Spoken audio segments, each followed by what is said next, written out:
I think that it's going to sound strange, but I think that actually like one of the best things that ever happened to me was to not have any kind of early success. When I first started auditioning, I auditioned for 2 years without ever getting a job, and 2 years it's a lot of auditions. It's a lot of being told no, no. And that's hard to take, but I think that the longer that you want something and don't get it, but are able to withstand that kind of rejection and still say that this is what you want to do, the stronger that it makes you, and the more able you are to weather the inevitable ups and downs, which really is just the life of an actor, because there is no consistency and there is no security at any time. You're always thinking, where is my next job? Where is it going to come from? What am I going to do?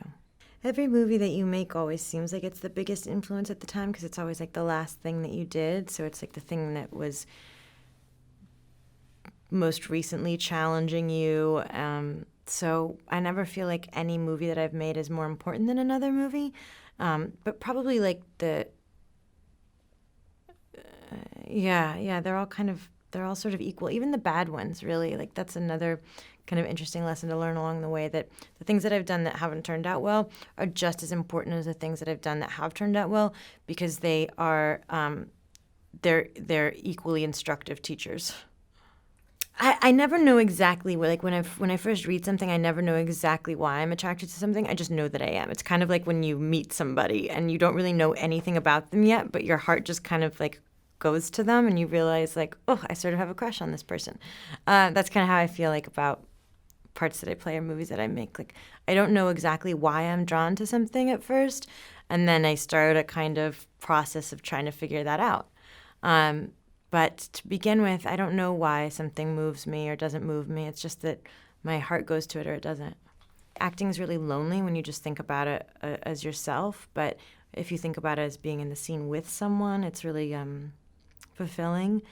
And really being open to another person, like really allowing yourself to take in what they're saying and to be affected by what the infinitesimal changes and like their choices in a scene, to really listen. I think that probably like to not be afraid to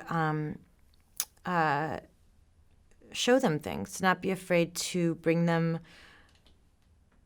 ideas, to not be embarrassed, to not be shy, and to risk embarrassment, because like what's the worst thing that can happen? Like you have a bad idea and you share it with somebody, like you're not going to die from that, and chances are it might be whittled into something that like then is a good idea. So if there's anything that I've really learned or anything that I would want like somebody else to not have to learn the hard way, it's to just like raise your hand and like use your voice and shout out your opinion and like let come what may.